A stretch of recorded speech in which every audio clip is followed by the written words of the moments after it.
Last week, we got our first little bit of selling in the stock market. Is that the start of a bigger pullback or maybe even something beyond that? Are we at the top of this market? Is the AI revolution going to come crashing down? Well, we'll talk about that in today's video as we prep for this coming week. We'll, of course, also address the big metal market move that we saw towards the end of last week. Really impressive close on Friday overall for both silver and gold. We'll talk about that, whether or not that breakout has more room to run. We'll also be taking a look at some of the institutional buying and selling that went on in the prior week. Some really interesting stuff there. The Japanese yen is giving us a signal that I think we need to pay attention to.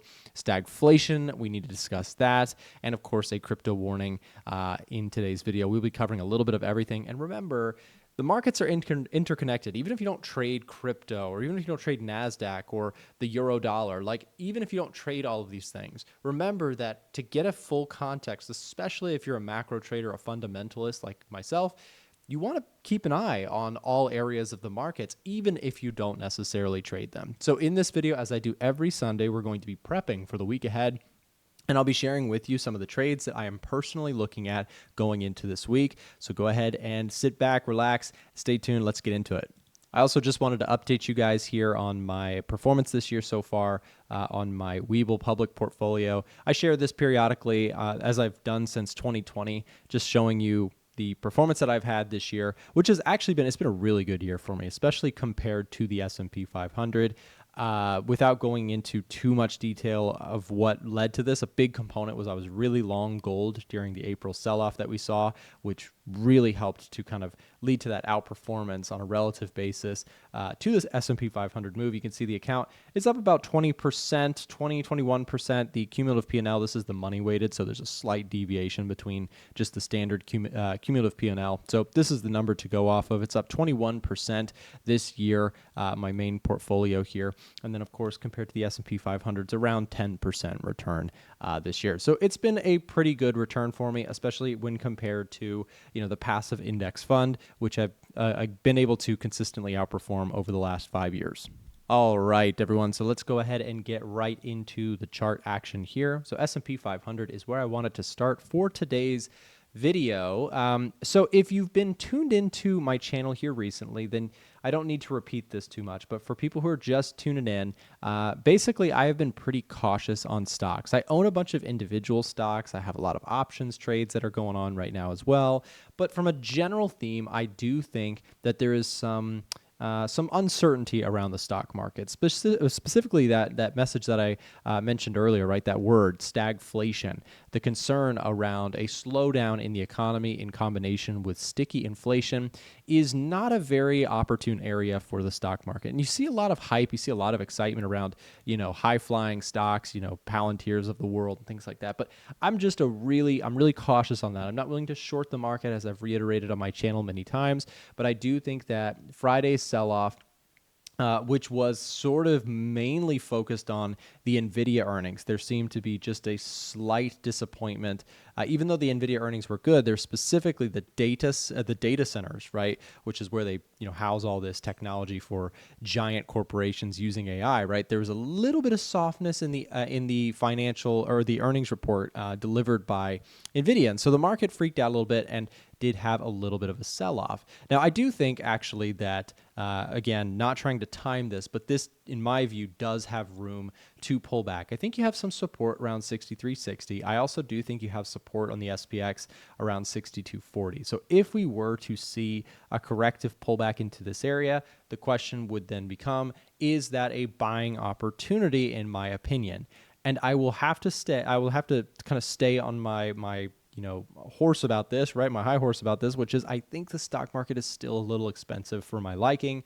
And especially when we get into the macro here in a second, I don't love it, right? So long story short, I think that it gets better, right? It's more attractive if you were to get a pullback to 6,200 or even 6,100, which is that prior all-time high before the April sell-off, right?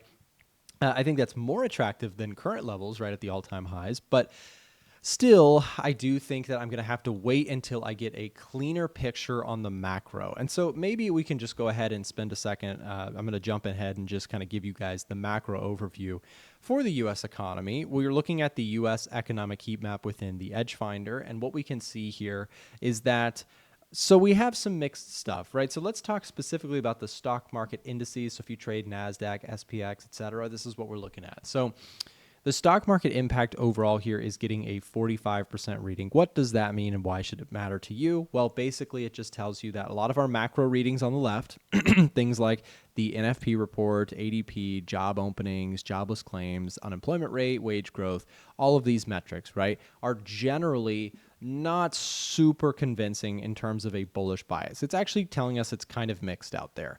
And so for me, you say, okay, if we have mixed views, but we have stocks at their all-time high, that combination is just not super attractive to me. Now, if you told me we have mixed views on the U.S. stock market and the market was cratering downwards, then I'd be probably looking to take some buys on some stuff that I like for the longer term.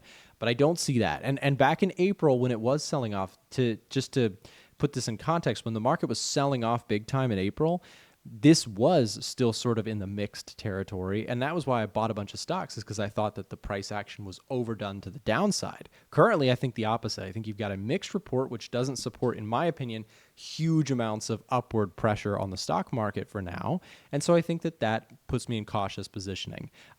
So why is it getting a mixed view? Well, manufacturing and services PMIs, as well as retail sales numbers, are down, right? They're missing expectations, right? The forecast was one thing, it came in worse than expected, right? That's what the market cares about, is these two columns in relation to one another.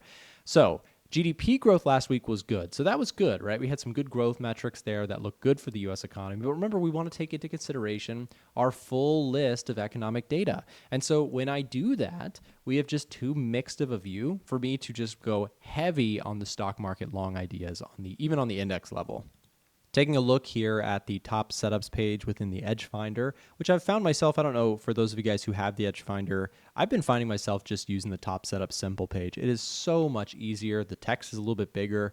I like all pages, of course, we've built them, but the top setups page is great if you want a little bit more of a granular view as to why, right? So these are all the metrics that the scoring algorithm is looking at. You have GDP, PMI numbers, retail sales, inflation statistics, employment data, interest rates, seasonality, trend, retail positioning, then the commitment of traders report, right? So our algorithm is automatically looking at all these things, but sometimes it can be really nice to sort of just get the high level overview, especially when I'm doing these types of videos or just my analysis in general. I just want the overview, the overall bullish or bearish assets versus the more kind of negative ones or the cautious ones.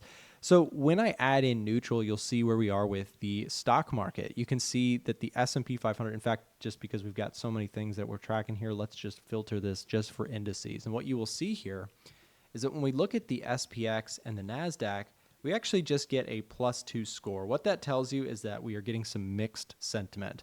What we have is economic data that doesn't look particularly attractive. It's not horrible, it's not great. Technical reading does still look good for the S&P. NASDAQ has lost a little bit of that momentum. We'll look at the NAS chart in just a second. And then sentiment, right? So this is just telling me that we don't have a convincing, overall score on the EdgeFinder. And so to me, what that does is says, okay, I'm just going to pause, pump the brakes on those, and move on. So if I go back to this chart here, if we now switch over to the NASDAQ, right, NASDAQ had a little bit of a harder sell on Friday, down 1.27%, going into the long weekend, which, of course, if you have not heard, Monday is closed. If you're outside of the U.S., we have a U.S. holiday, so a lot of, or U.S. markets will be closed. So, of course, Forex market will still be open, but something to keep an eye on. So anyways, NASDAQ had a little bit of a sell-off on Friday. I do think that there is going into next week, I think there's more room to the downside. I'm not willing to short it or make that bet, but I do think, the NASDAQ has had a phenomenal run from the lows to the high. You've had a 46.5% move higher. I think that it has room, even though, I'm not, still bullish on the thing on the longer term basis. I think in the short run, you have room to get a pullback. I own many tech stocks in my portfolio right now. Even though I own those things, I also can acknowledge that I do think that they have room to pull back. And that, yes, that means, that perhaps my portfolio will have a little bit of drawdown, but I've also taken the opportunity in the last few weeks to sell calls against a lot of the stocks that I own. And if you're unfamiliar with that, you can search up covered calls on Google or Gemini or Grok, whatever you use, ChatGPT. But I have covered calls on a lot of the stocks that I own, which is a option strategy that allows you to capture some income, right? You get paid to sell those calls, but you also cap your upside. So I've thought for, the last few weeks that there is limited upside to the stock market. And so a lot of the stocks that I own, I've capped my upside by selling calls and getting paid to do so. So I've capped the upside, which has actually worked great because a lot of the calls that I've sold have lost value. Remember, when you're selling calls, your short calls, right? You want them to lose value. Options lose value over time. So a sideways price action movement is in your favor as the option seller. So I've done that in the last few weeks. Taking a look at the Dow Jones here. Dow actually looks, of the group, it looks to me the healthiest, right? Dow Jones broke out to a fresh all-time high and has actually consolidated sitting here towards those highs, even though you had that sell-off on the NASDAQ. Look how, Dow Jones was flat. That is relative outperformance looking at Friday. In fact, what we could do here is we could look at let's look at DIA/QQQ. This is going to be taking a look at the Dow Jones Industrial versus the NASDAQ. This has been in a huge downward trend for multiple years, as value stocks have significantly been less attractive to investors as compared to tech stocks. Perhaps that has a little bit of room to bounce back the other direction. Maybe value stocks are going to take their turn and be the more attractive group. Value stocks, of course, in relation to growth stocks, if you're not really a big stock or index person, value stocks are going to be companies like, Colgate, right? Companies that have, toothpaste companies or toiletry companies, things that are really boring but stable income producing companies. They don't tend to grow very much, but when a downturn happens, they become very attractive places for investors to hide out. So with that said, I also want to now pivot here, now that we've talked about stocks, which my opinion is I think they have more room to pull back, and I'm not necessarily looking in any immediate fashion to buy the dip on them. So that is my context. I think they have room to the downside, but I'm not looking to buy or short. I'm just watching them. Now, again, if they pull back and the macro starts to look good, right? Like if we get, a good jobs print and things start to change on the macro side, then I'm definitely going to be looking at buying that dip. I just think the risk to reward is more attractive if we were to pull back and macro was to clean up a little bit. That's my overall perspective on the indices at this time. Let's get into metals, but before we do, let's make sure that we also take a look at the institutional activity this week. So I'm going to pull up the commitment of traders data. Why is this useful? Well, this shows us what institutions bought and sold in the previous trading week. Very insightful stuff to keep on our radar. So from the commitment of traders, net data positioning, let's dive right in. We still have on the short side, institutions are still very bearish overall, it seems, on the Canadian dollar, the Swiss franc, the Australian dollar, the 10-year treasuries. Russell is still a hated one, and the S&P 500 has a pretty hefty short position on it as well. Dollar index, institutions still on the short side for the most part. Not a huge bias here, but a slight one. So keep that on the radar. On the other side, our beloved gold doing wonderful, 82% long here. The South African rand, the silver market. You guys know, if you've been watching the channel, I have my eye on silver going into this week, as it is my biggest position currently, long silver, which was really pretty on Friday. We'll talk about that in a minute. Give me a chance to brag about that one. The Nikkei, really nice overall, 67%. So institutions buying the Japanese stock market. Thought that was interesting. And the Japanese yen. We got to talk about the Japanese yen, the euro, and copper, and NASDAQ. NASDAQ is still an institutional favor. I thought that was interesting. They love their tech stocks. And let's take a look at oil. Oil also, institutions actually starting to build a long position on oil. So what is this first chart? And if you're somebody who's interested, I know a lot of people are fascinated with trying to track institutions for good reason. There's some value there. Of course, I think you can overshoot and over-obsess about trying to use the COT data as your holy grail. Don't do that, but it is a useful tool to add into your analysis process, which is why we do it in each weekly video. The commitment of traders data, the net positioning tab, this is going to show you sort of a big term, longer term picture of their positioning. It doesn't really change very much week to week, and it's more suited for people who want to hold trades for weeks to months. But this table down here below is really what you want to pay attention to. This table, which is what we've built within the EdgeFinder to help spot, heat map essentially, what institutions have been doing, is the latest weekly COT buys and sells table. And what I want to show you here is we've got some interesting things that took place this past week. Interestingly, institutions took on a good position in the Russell. The Russell is a interesting index. Not a lot of people talk about the Russell. A lot of people talk about the NASDAQ and the S&P. The Russell is sort of this quietly left behind index. And for recent years, it's really underperformed. But I want to show you this. The Russell, institutions actually added a significant amount of long contracts, and they actually closed out a lot of short positions. This was a pretty bullish week-over-week change. Now, again, institutions are still overall short this thing, but this is why I say this table is better for traders. Traders can say, okay, they actually, yes, they're overall short, but it looks like they're short covering right now. We'll take a look at that on the COT data history here in just a second, which I also think is a very important indicator that you add to your watch list. Japanese yen. Okay, so this was interesting. They added longs, decreased shorts. Very bullish positioning in Japanese yen. And this is, by the way, they're also very already long the Japanese yen, as we just got done discussing in the overall net positioning tab. Really interesting. The dollar, a little bit of bid on the dollar, but not too much because, again, we did get longs added and shorts added. So they just added exposure in both directions to the dollar. Remember, when I say they, this is the aggregated data for institutions.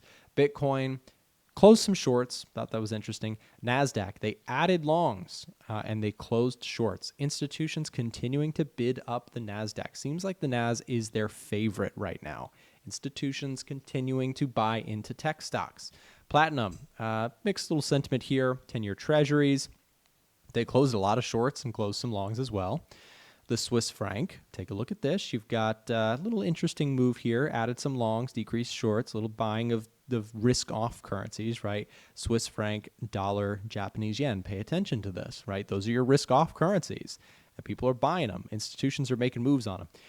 Swiss franc, some accumulation, and then gold, right? Gold actually saw increase in longs, decrease in shorts. Some short covering, pushing them up to an 82% long ratio. That means of the contracts traded, they are really long on gold. Thought that was really worth mentioning. The euro added a little longs, added a little shorts. Copper, silver, my beloved silver, right? A little mixed here. You had some added longs and some added shorts, so a little mixed sentiment on that front. Institutions, however, still remain overall very bullish on the metals. Copper, silver, and gold within our system flagging as sort of convicted buys for institutions. Now let's get into some of the things that they did a little bit more selling in. The Dow Jones, they did a little bit of covering on both sides. The Nikkei, we did see mixed buying and buying and adding shorts on both sides there, so a little mixed there. Canadian dollar, they added some shorts. Thought that was kind of interesting. They were already very short the Canadian dollar, added even more to it. The SPX, this was interesting. The S&P 500, they added some short positioning, added a little bit of longs, but added significantly more shorts. So still some bearishness on the SPX from institutions. Let's jump ahead here. NZD, U.S. oil, pound, Aussie, South African rand. Those are some things that there was some pretty heavy selling in the prior week. Also, I just wanted to mention, if you want to get access to the EdgeFinder, which is the tool that I'm using to scan this data, there is a link in the description down below. There's also a promo code to get a discount on the EdgeFinder down below. And we just launched a free version of the tool. Now, it is not going to give you all of the features that we have within Premium, but if you want to try out the EdgeFinder for free, there's also a link in the description. We have a free demo version available now on our website. So click that link in the description down below if you want to try out the tools that I'm using to scan institutional activity. Speaking of institutional activity, let's continue our research by taking a look at the commitment of traders data history. This is huge because what we can do here is we can actually look at over time what institutions seem to be doing. Starting with the dollar. The dollar, they seem to be selling it. And I want to look at the Russell because we talked about that earlier. But again, high level view, institutions still kind of trending towards more short side action on the dollar. So we'll talk about that when we get to the dollar analysis in just a minute. The Russell, they've just overall just been killing the Russell, right? Just selling the Russell. Little bit of a shift in the last few weeks. We'll see if that turns into a trend to the upside. I do like to look at this stuff from a trending basis, and it is not a short-term indicator. Commitment of traders data is not like you get the indication and then you just scalp it on the 5-minute chart. That's not what the institutions, institutions are they're slow moving. They buy and sell things. There's trends that take place over months. So it's something to add into your analysis, but especially if you're a short-term trader, like a day trader, a scalper, commitment of traders data is not useless because you can get an idea of how institutions are generally positioned, but it's really more of a slow moving indicator. And so we do see, like, for example, gold, right? They're still very bullish and accumulating gold. I thought that was worth mentioning. And then that NASDAQ, right? They still like NASDAQ. Nice little push overall to the upside on the NAS, at least at this time. Let's get back to the charts and take a look at some stuff. But before we do that, just to mention on the top setups page, if you see sentiment score, right? Sentiment score is automatically doing what we just did manually, right? So we just looked at all the commitment of traders data. We went line by line together and we talked about that. What our tool does, that is what I think is so special about it, is it looks at COT data as well as all the economic data and all this other stuff, and it generates a overall score system based on the data that we just interpreted manually. That's why so many people love the EdgeFinder, is it saves a ton of time and it looks over everything for you at once. That's the main core, reason people add EdgeFinder to their toolbox. So if you don't have a copy, like I said, check out the description down below for more details on how you can try out the EdgeFinder. Or if you're just ready to purchase a copy, I highly recommend it. Obviously, I'm a little bit biased since I have it to sell you, but generally, sometimes people are like, Nick, your videos are a sales pitch. Actually, the EdgeFinder genuinely is something that, even when I don't have the camera on, I'm not, recording videos, I'm always using the EdgeFinder in my trading authentically and genuinely. I also showed you at the start of this video my live trading performance.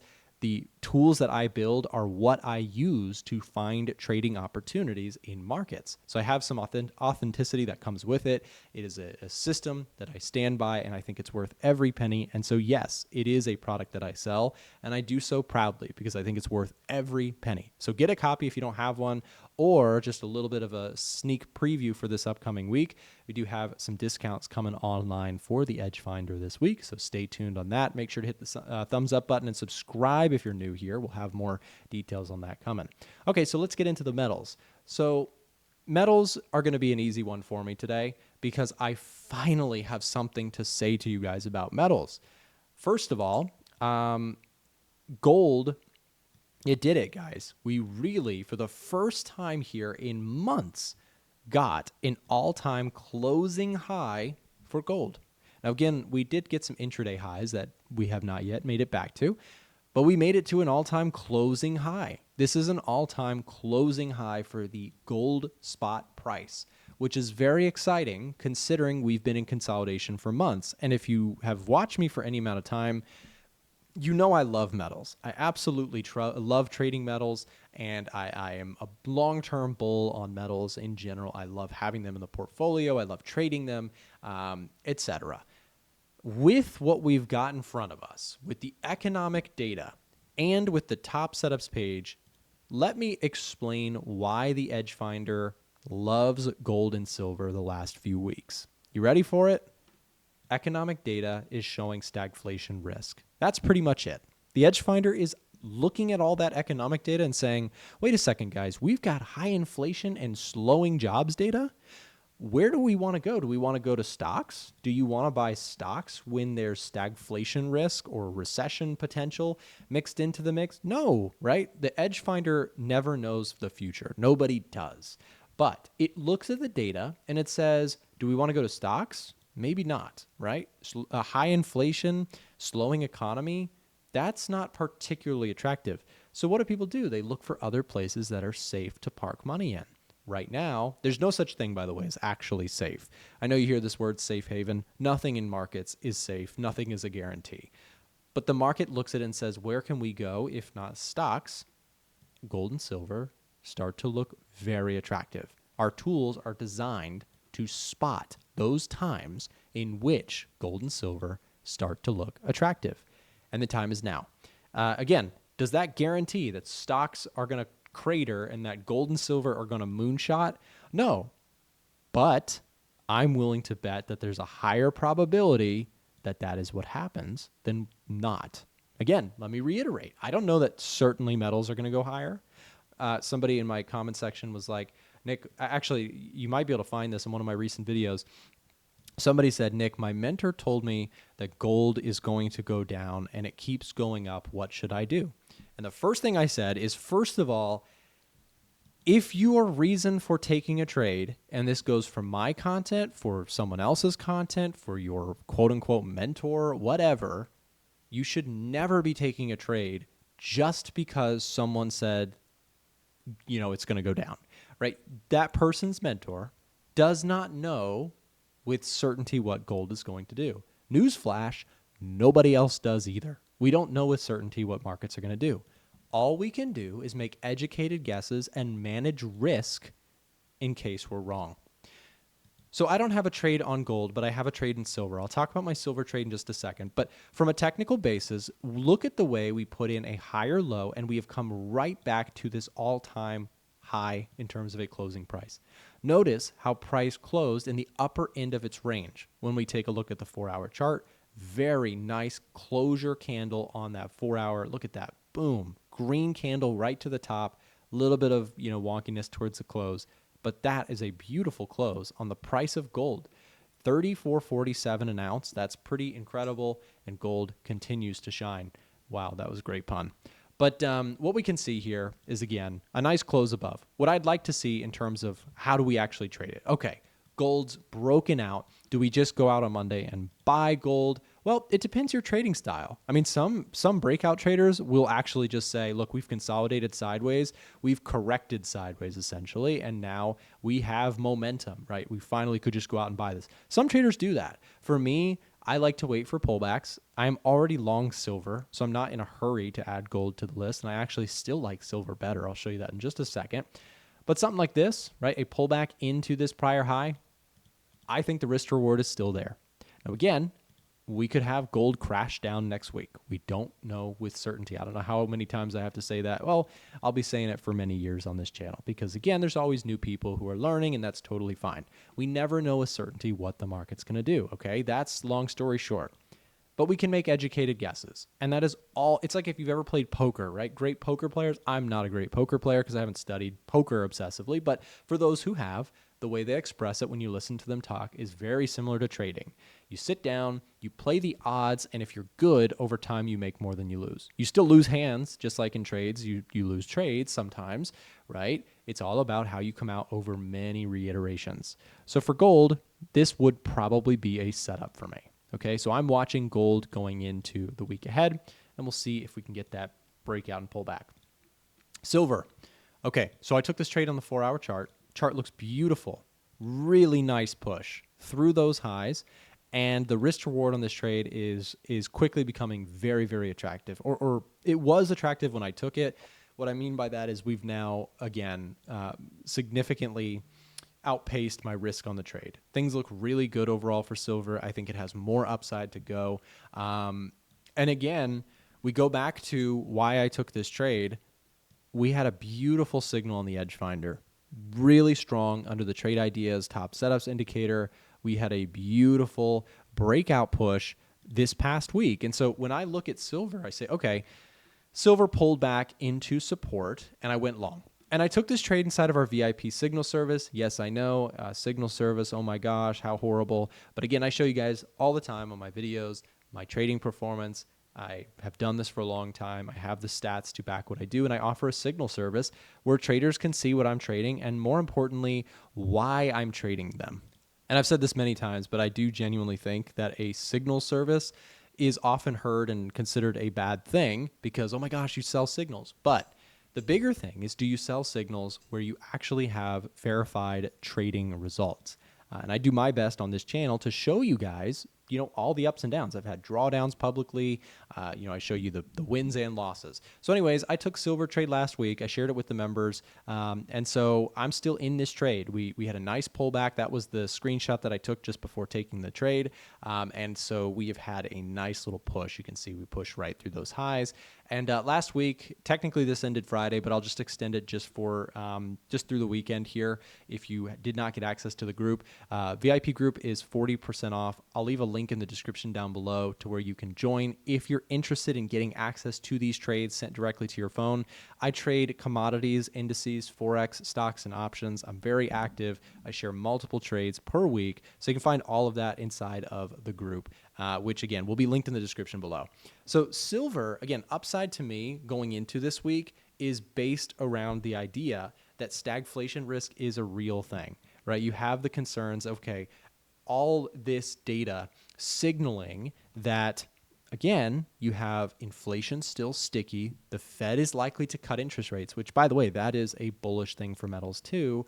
What am I doing with this trade? Well, I trailed my stop into profits, right? So I took this initial trade with a stop loss down here. I trimmed it here, and then what I did is I trailed it into profit just below kind of where we consolidated on Friday, just before the big thrust into the close, right? So my next goal here with silver is to look again for another higher low. I trail stop. So what that means is my potential profit on this trade is theoretically unlimited. If the chart keeps going higher and puts in higher lows, I'm just going to trail stops. Let's say we get this move next week, right? I'm going to trail stops. If it does this, I'm going to trail stops, right? I'm just looking for the break through those highs again to give me that opportunity to trail stops further into profit. So I do think, again, there is plenty more upside for silver, but how are we going to manage this trade? Well, I'm just going to keep trailing. What if this thing craters next week and, we get some sort of, inflation's going to be rough or something happens. We have NFP, for example. Let's say we have a really strong jobs number and it kind of kills the story, right? Where rate cuts are maybe going to get pushed back. Gold and silver would probably pull back too. And at that case, maybe I just take a small profit, right? I'm sitting on a really nice profit on this trade, and I'll show you what I'm up here currently. Okay, so here is the silver trade on my brokerage. So we ended up overall this week up around $8,900. Like I said, I'm still in the trade. Trade is up about 4.42% on the account, which is great. And again, stops trailed. I'm looking for a higher low on this. Sometimes people ask, Nick, why do you trade SLV? Why not, XAG-USD? And the reason for that is in the US, I can't trade spot CFDs, right? So I can't trade XAU-USD or XAG-USD. Those products are unfortunately not legal for US traders. So I trade the ETF variation. Same concept. It's just SLV, right? So this is a ETF on the stock exchange that trades just like silver. So I have that long position. I'm planning on continuing, like I said, to just trail that as long as bias still looks good on the EdgeFinder and technicals continue to hold up nicely. I'll stay long the trade and see how far that one wants to run. And for those of you guys who are not in the US and are looking for a better brokerage, check out today's video sponsor, Vantage Markets. Vantage offers a significant welcome bonus to new clients signing up with our link down below in the description. And you can see they also have very low trading fees. They also have a copy trading platform, which is pretty cool as well. And you can find out all the information if you want to explore Vantage and take advantage, see what I did there, of their welcome bonus using that link that can be found in the description down below of this video. So definitely check them out if you have not already. I just pulled up the dollar daily chart here as well. Of course, with my metals perspective being pretty bullish, it probably will not surprise you that I am leaning bearish on the dollar overall. I don't have a really strong bias on the dollar just because, again, you've kind of got that sticky inflation story as well as cooling economic data, which, again, very clearly favors gold and silver to me. But for the dollar, it's like, okay, the Fed's going to want to cut rates, but they might not be able to cut rates as much. But we really need to just keep an eye on the state of the economy, as that will probably dictate where the dollar goes next. So I do think going into this week, what you really want to watch is that NFP number. If that NFP number comes in really strong, it could actually give the dollar some reprieve to the upside, right? We've been really choppy, but mostly trending down in 2025. It's been a really rough year for dollar bulls, and I do think that the path of least resistance on the dollar is still to the downside, right? You have this, tentative little trend line here. We've been trying to find some demand, but I don't have a huge amount of faith that this thing is going to have some sort of giant rally. Again, institutions, we talked about it earlier, they're still very short the dollar. I think that's worth keeping an eye on, and I think the path of least resistance, until proven otherwise, is to the downside.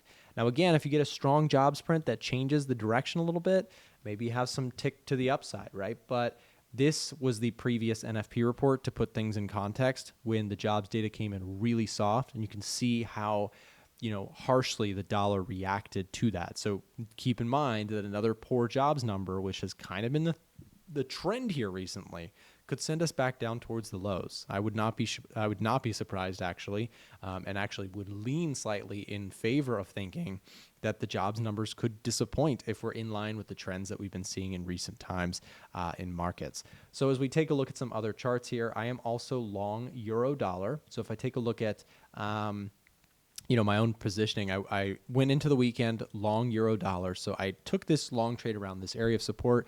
I'm looking for a push back to those highs. If that happens, I'll just take profits. I trade currencies a little bit differently than how I explained my trailing stop method on silver, gold, indices, etc. With currencies, I tend to be a little bit more just take the profit and run kind of approach. Currencies just have this nature to them that is much more choppy over time, right? They just tend to move back and forth. So when I get a move in my favor, I look to just take profits on it and move on to the next opportunity.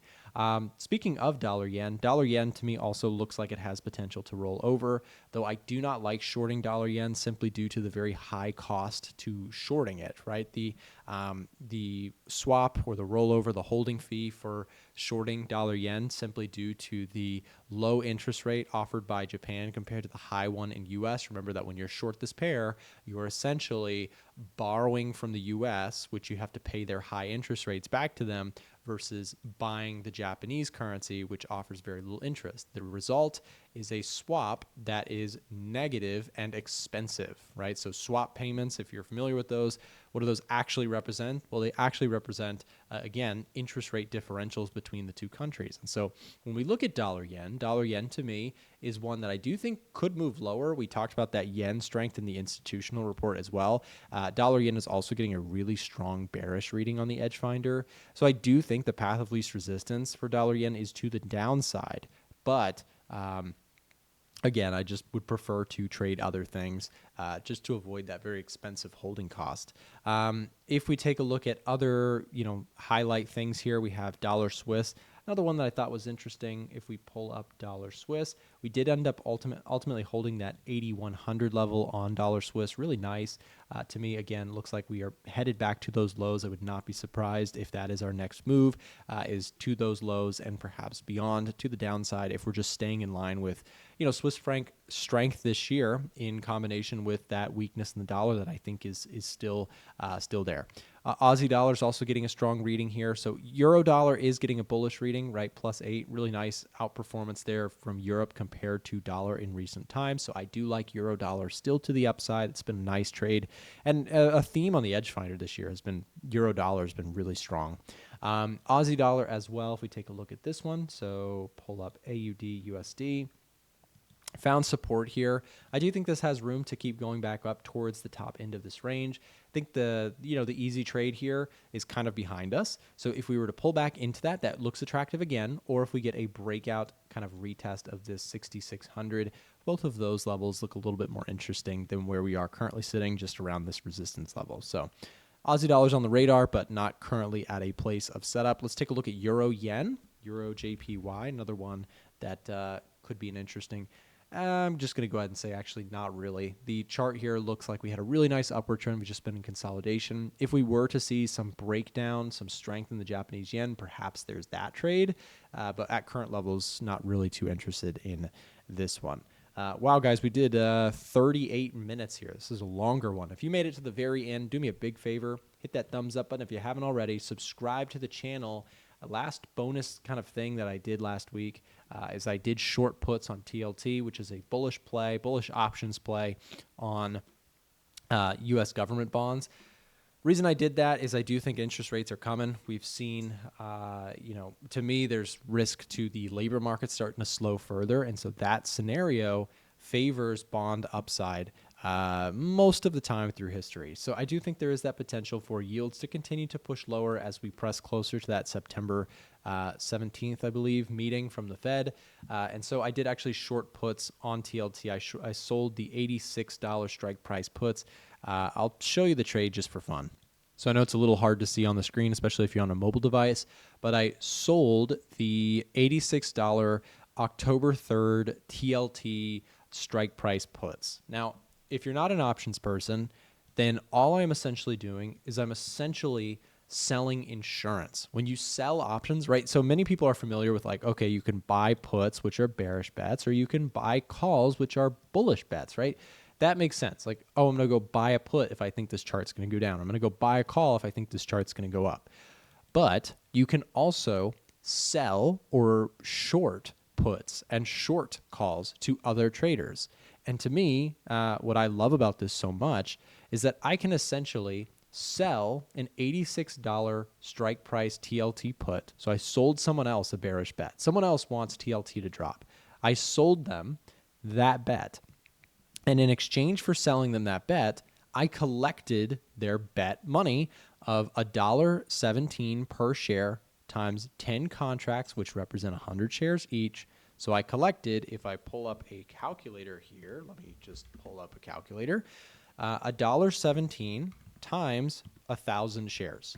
Essentially what I'm saying is I'm willing to buy 1,000 shares of TLT if it goes to or below this strike price of $86, which I'd be fine putting that in my account anyways. So in exchange for promising essentially to buy the shares or offering insurance to that trader who wants to buy those puts, I sold those puts to that person for almost $1,200. Now, if the TLT price just goes up or it goes sideways or it even just goes down a little bit, as long as it's above 86, I just keep the full $1,200 or $1,170 and don't have to do anything. If this thing goes below, I still have to buy the shares at $86. Even if it's down at $82 per share, I still have to, as accordance with my contracts, I have to buy the shares at $86. So I could still take losses if this thing moves lower, and there's certainly risk involved, like everything else in trading. But I don't mind the idea of holding some TLT in my portfolio, and so I've sold a put with willingness to get assigned or have to buy the shares. If you'd like to know more information about how I'm doing this and what options are, options can be scary and confusing, and they can be very risky. But if you're interested in exploring options more, first of all, you can do a couple things. The free way to do this would be, of course, to check out my second YouTube channel, Trader Nick Stocks, where I talk all about options and stocks. If you want to watch that channel, again, search up on YouTube, Trader Nick Stocks. And if you want to trade them more actively with me and learn directly from me, inside of our Discord group, we do a lot of options trading. As I mentioned earlier, I trade a bunch of stuff. So you can actually follow along with my stocks and options trades. So I did some Tesla options trades here last week and a whole bunch of other stuff. So with that said, guys, I hope this video was helpful to you, and I hope that you have a great trading week ahead. Remember to check out our video sponsor today, Vantage, down below. Get access to the EdgeFinder or our signals group in the description as well. Thanks so much. Have a great week ahead.